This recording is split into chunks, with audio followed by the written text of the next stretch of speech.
Celtic's record signing transfer Arne Engels has failed to live up to Fog Football's expectations, but it turns out that Atalanta have lower expectations than us, and they are interested in signing him in January. Welcome back, guys, to the channel. Arne Engels. We've been kind of disappointed with him. We thought he would be doing more. He's fallen down the pecking order. Not only are we disappointed, Brendan Rodgers is disappointed. Quite clear when Arne Engels came in, he was the number one player at Celtic. He was a star man. He was starting in the midfield. We've seen over the past few months, that doesn't seem to be the case. Even in some big games, like the match against Rangers, he didn't start. And in fact, he came off the bench with about only 20 minutes to go. So look, we're not saying Arne Engels is a flop. We're not saying he's a horrible player. What we're saying is, for the £11 million that Celtic spent, I expected to see a bit more. We did. Brendan Rodgers sat down for a bowl of Angel Delight and he got a bowl of Angel Deshite. It's quite that simple. Right, so we're going to talk about his stats. I can't determine whether that was good or great, but, or bad. If it's good or great, that's a win for me. But let's talk about his stats, alright? 28 games across the board this season. 5 goals, 9 assists. That sounds alright. That doesn't sound too bad. It sounds decent. Now, that is a goal/assist, goal contribution, 1 every 2 games. And I am for one, even if you score penalties, you've still got to put them in the back of the net. But I would pretty much go out on a limb and say every goal he scored has been a penalty, correct? It feels that way. Now, he scored 2 in his debut, I believe are both pens. And then I think the goal he got in the Champions League was also a pen. So, 5 goals in 28 games. From your attacking midfielder, you might expect a wee bit more, especially at Celtic, man. And when you factor in their penalties, when you factor in Celtic do win quite a lot of games comfortably, especially domestically, and they've scored quite a lot of goals actually in the Champions League. Yep, they have, aye. So, I mean, let's call a spade a spade. So far, he's not been valued for money. No, he's not been. But in terms of assists, right, I think you look at the Champions League, a goal and 3 assists in 6 games. Yeah, he's not got Matt O'Reilly numbers, that's for sure. No, he doesn't, but a goal and 3 assists in 6 Champions League games is pretty good in my eyes. You look at the League Cup, 3 games, 4 assists. I believe he literally got each one of them against Falkirk. Someone let me know if I'm wrong. But for me, I look at the Premiership and I see 2 assists in 17 games. That's pretty poor, isn't it? That's not great. You would expect a wee bit more. If you look at his actual minutes per goal, 225 minutes per goal in the Premiership and 407 minutes per goal in the Championship. Minutes per assist though? I mean, almost 900 minutes. No, that's not minutes per assist. That's just the amount of minutes he's played. I disagree. No, it is because it would have that there. I know for a fact, mate. Because I mean, so put it this way: 899 minutes, right? 899 minutes is the equivalent of 1090 minutes. This guy's been in and off the bench, therefore it's nowhere near that for assists. Alright, fair enough. Oh, hold on here. I'm not going to... Still shite. It's shite. I'm not going to spread lies about the guy at the end of the day. It's a missing... Right, lies. Oh, who said it's... You said it's lies. Aye, but I'm not saying you're lying. You just misread the situation. So, how about we go back and talk about Arne Engels' £11 million move? Has this move done... good for him? Hell. He signed for Celtic and then he's actually broke into the Belgian team. But I think if you offered most Celtic fans like 15 million for Arne Engels, you'd take it back. You'd take him, wouldn't you? I'd want my money back. So I think a couple of million profit, you'd get that now.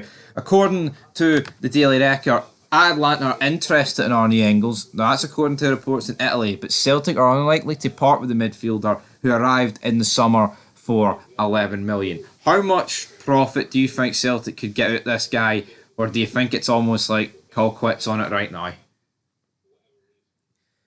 I think they could get a profit, but it'll be a small profit. And that's not me lying, by the way, that's my opinion. Yeah, because even if you get 15 million, 4 million profit, you get 18 million, 7 million profit. It's going to be nowhere near what you got for O'Reilly, but you knew that. When you sign a guy for 11 million in this league, unless you're breaking the transfer fee received by like an insane amount, you're not going to make an insane amount of profit.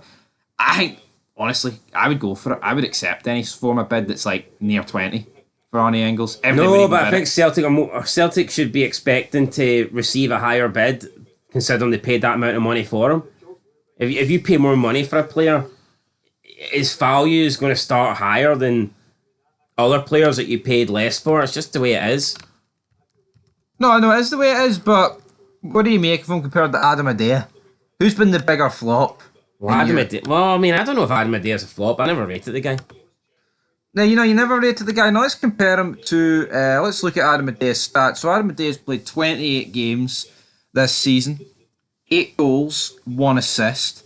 Now, his minutes per goal aren't exactly the worst. 138 minutes per goal in the Premiership. He got 1 goal in the Champions League, so it's 147 per goals there. And then in the League Cup, he's got 2 goals in 4 appearances every 93 minutes. But Adam Idah is a striker. You've got to bear that in mind. Yeah, he gets less minutes than Kyogo, but you'd think this guy coming on against tiring teams in the Premiership, he'd have more than 5 and 17. Like, compared to Giamakis in his first season. Yeah, Giamakis was scoring a lot more goals than Idah. Giamakis actually, I think, was making a case that there was... At one point, he could have been the number 1 for Celtic. Never felt Idah's number 1. Never felt like he's got the capabilities of being number 1. So, no, I never think Adam Idah will be number 1 at Celtic. But yeah, it's interesting to look at these two and compare them because they are the 2 mega money signings from the summer. Don't think Idah's going anywhere. I mean, who would actually want Idah? At least Engels here, Belgian international.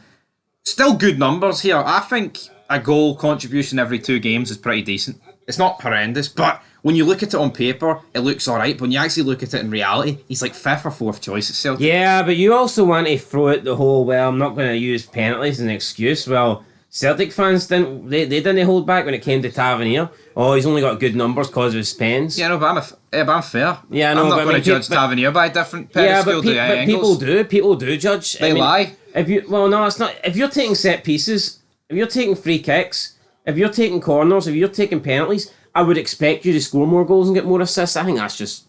A lot of Engels' assists are actually from corners.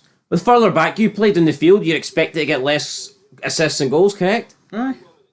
So if Arne Engels and Tavernier, if none of them take set pieces, who should be getting more goal contributions?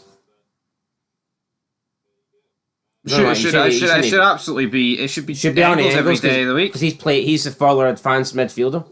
Yeah, Tavernier's a right back. So I don't think his numbers are good. And if you take away the penalties, then his numbers are even worse. I'm not saying his numbers. And he takes every set piece. He's on the corners. He's on the free kicks. Yeah, I'm not saying his numbers are good, but I'm not going to lie and say they're bad. I think they're bad. I think for an £11.5 million man in the Scottish Premiership that has been treated like the star man and gets to take all the set pieces and all the penalties, I don't think. Well, they're not good. No, I don't. They're not good. Yeah, but I wouldn't go out and say they're bad. It's not like he's got 2 goals and 2 assists in 28 games. Like, that would be like pretty. What's he got? Take away penalties. Well, honestly, I don't know. From open play, what's he got? I don't know. You're going to have to ask a Celtic fan that. Would you say they're bad? I mean, well, if he's only got 1 goal, because I think the rest literally all have been penalties, then it would be bad. Yeah, you'd expect him to get more. I think it's bad. You know what I mean? But, it is what it is. Anyway, folks, that is where we're going to leave this video. We could compare him to Yanis Hadji. Yanis Hadji's played 10 Premiership games, 1 goal, 4 assists. So, Hadji's got, in the exact same ratio, 1 goal contribution in 2 games. Hadji's played 696 minutes. A lot less minutes, absolutely, in the Premiership there. So, about 200 less minutes. It is what it is. Right, that's where we're going to wrap it up, though. But Hadji did get a goal against Celtic, didn't he? Aye. Arne Engels didn't get one against Rangers. No, he didn't.